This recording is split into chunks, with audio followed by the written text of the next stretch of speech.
I kind of wanted to follow on from my colleague Hone Harawira earlier on with his comments about the success that he had in court. I can say that I have defended somebody in a High Court trial once in my entire life, and we lost. So I've got a 100% failure rate in terms of my career and in the legal profession. No, I've got it recorded in Hansard because I'm just taking off my hat to that member because he's obviously been very successful in defending the most colourful client, I would imagine, that any lawyer could hope to have on any particular occasion.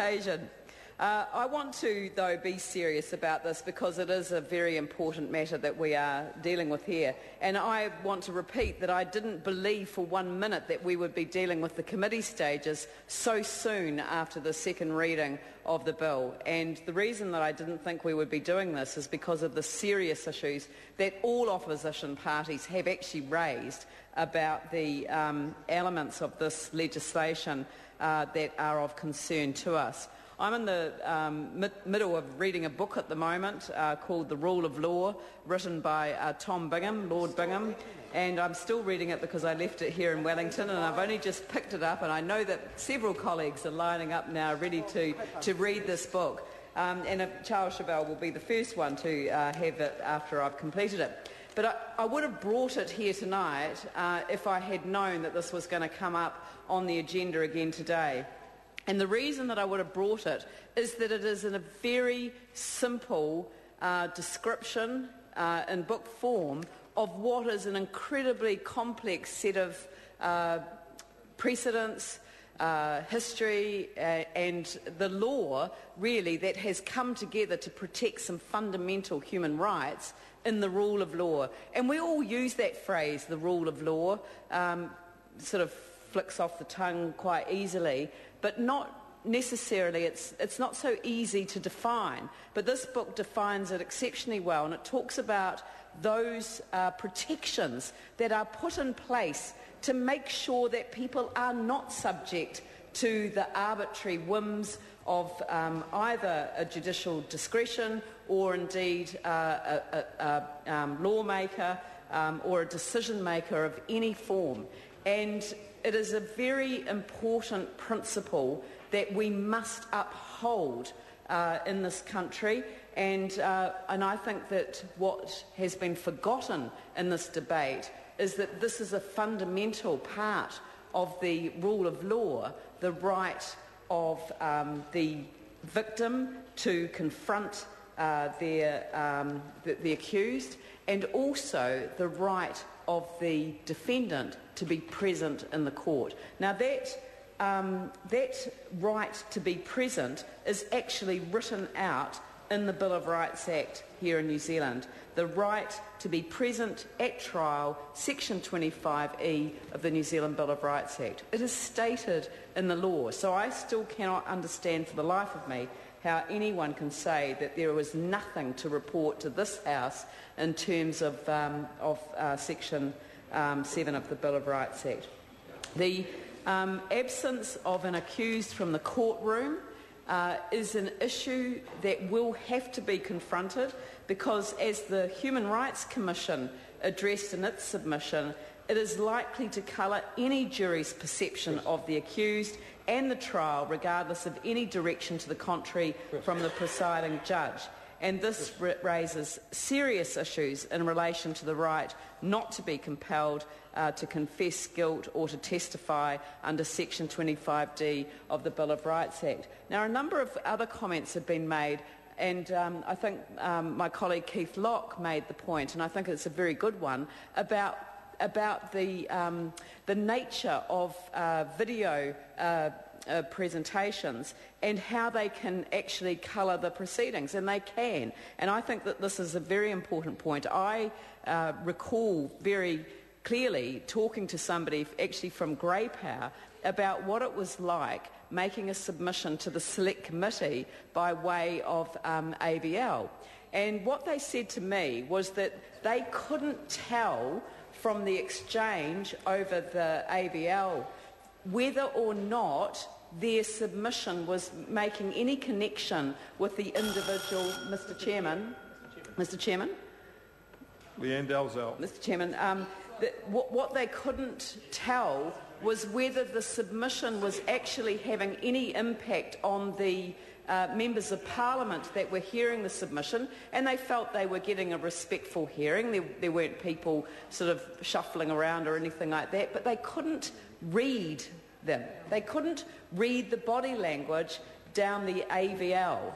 All they could do was take from the language that was being spoken what it was that they were saying, but that didn't necessarily indicate what it was they were meaning. And I think that difference between what one says and what one means can only be captured by a face-to-face assessment of the demeanour.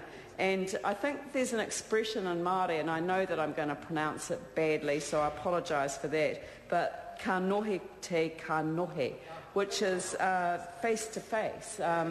And it is a critical part of Māori culture. And if that's the case, then that makes the statements that Hone Harawira made even more important to the debate that we're having tonight, because what it is suggesting is that we know that Māori are disadvantaged within our legal system now. A Māori who is, and I've made this statement before and I'm going to keep saying it until actually somebody realises that it's right, a Māori is much more likely to be stopped in the street if a crime has been committed, or if they're seen in a fight, they're much more likely to be stopped by the police. They are much more likely to be arrested if they're stopped. They are much more likely to be charged if they are arrested. They are much more likely to face more serious offences if they are charged. They are much more likely to be found guilty.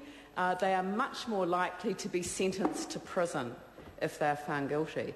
And so the entire justice system is actually predisposed against our tangata whenua. And by taking away ka nohe te ka nohe as a matter of judicial discretion is actually offensive on such an important level that I believe that this government must stop this process of this bill proceeding tonight, and they must consult not only with Māori but consult with other people in this Parliament, other parties who have raised, I think, very legitimate concerns about the nature of the breach of the Bill of Rights Act, and I would suspect also our obligations under the Treaty of Waitangi, because that does refer to our equal rights under the law, and I don't believe that this actually supports equal rights under the law at all. In fact, it's going to further disadvantage those who would rely on that approach being adopted. I believe that the Parliament needs to think very carefully about what the New Zealand Law Society said. While it is desirable that AVL systems should be used to the fullest extent possible, they should be used only where appropriate. The Society disagrees with the suggestion that because AVL systems are installed, they should be used. AVL systems are useful, but only to the extent that they improve judicial decision-making and outcomes. A focus on achieving efficiency should not override the need to ensure that proceedings are conducted in a fair and just way in which the rights of all parties are protected. And that, Mr. Chairman, is the reason why our party cannot support the continued passage of this legislation.